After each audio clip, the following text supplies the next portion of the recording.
ভারত মহাসাগরের ঠিক মাঝামাঝি শ্রীলঙ্কার দক্ষিণে সমুদ্রের গভীরে লুকিয়ে আছে পৃথিবীর এক রহস্যময় অঞ্চল। এমন এক অদ্ভুত জায়গা যেখানে পৌঁছালে মনে হবে পৃথিবীর গভীরে কেউ যেন বিশাল এক কামড় নিয়ে নিয়েছে। স্যাটেলাইট থেকে দেখলে মনে হবে পুরো এলাকাটি প্রায় ৩০৮ ফুট নিচে দেবে আছে। কিন্তু কেন এমন হলো?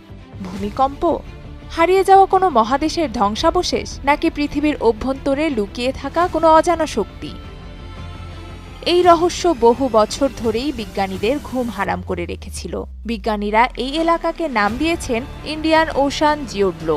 সাধারণ ভাষায় বলা যায় ভারত মহাসাগরের মাধ্যাকর্ষণের দুর্বল অঞ্চল। প্রায় ৭৫ বছর আগের কথা।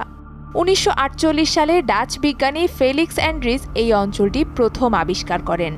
তিনি দেখলেন অন্য সব সমুদ্রপৃষ্ঠের তুলনায় এই